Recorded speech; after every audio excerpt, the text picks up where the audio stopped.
Video is about the general form of a linear equation. The general form of the equation of a line is ax plus by plus d equals 0, where a, b, and d have to be integers, which would be the negative and positive whole numbers, and a is positive. So the first example here wants us to write the equation of this line, y equals 1/2 x minus 4, in general form. So it's given to us in gradient-intercept form, or slope-intercept form, and we're just asked to rearrange it to write it in general form. So it's an important skill to practice, just a little bit of algebraic rearranging. And ultimately, we need to have no fractions, because it says that a, b, and d have to be integers, and we need our x term to be positive. So we want to put this in the correct order.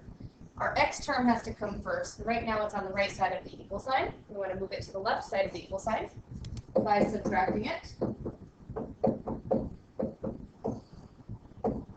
Negative 1/2 x plus y equals negative 4.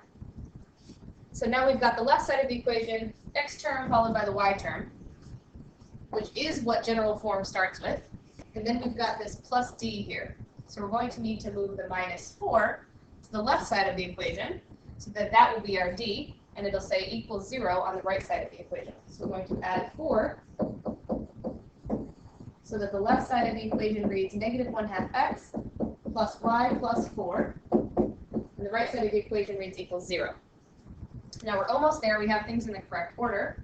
We need to now make a, b, and d all be integers and make a be positive. So the only problem here is this negative 1/2. First, we need it to be an integer. So in order to make a fraction become a whole number, we're going to multiply by its denominator. And we want to make it positive, so we're going to multiply by a negative 1 all through here. So since we need to multiply by negative 1 to switch the sign, and we need to multiply by the denominator of 2, we can accomplish that in one step by distributing a negative 2. We have to do it to the entire equation to keep it balanced. So on the left, negative 2 times negative 1/2 becomes positive 1x. This becomes minus 2y. This becomes minus 8. Don't forget to distribute it even to the whole number. And then 0 times negative 2 is still 0. And this is the final answer in general form. So it's the x term followed by the y term followed by the d term. It's okay for the b term, like the by and the d, to be negative. It's just not okay for the ax to be negative. We want to get that first term to be positive. So we've got all integers and we have a as positive. So that's general form. So what if we're given other information and asked to do the same thing? It's giving us the points a and b that the line goes through, and it wants us to find the general form of the equation. We're going to start by using slope-intercept form or gradient-intercept form, and then convert, just like we did on the previous slide. So I'm going to start by finding m, which is the gradient, 2 minus 5 over 1 minus a negative 3, which is like plus 3. So this simplifies to negative 3/4.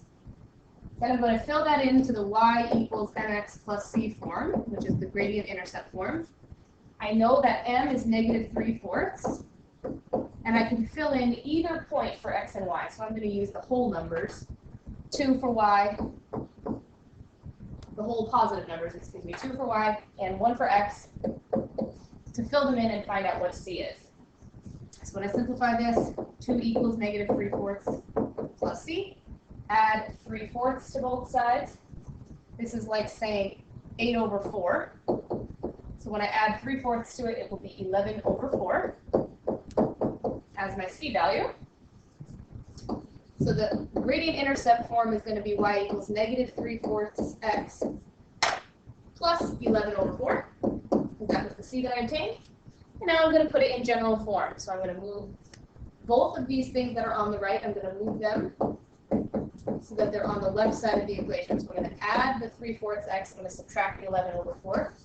To the other side, that becomes 3/4 x and a positive y minus 11 over 4 equals 0. My x term is positive, which is good, but I need to make these integers, so I'm going to distribute a 4 through the entire equation.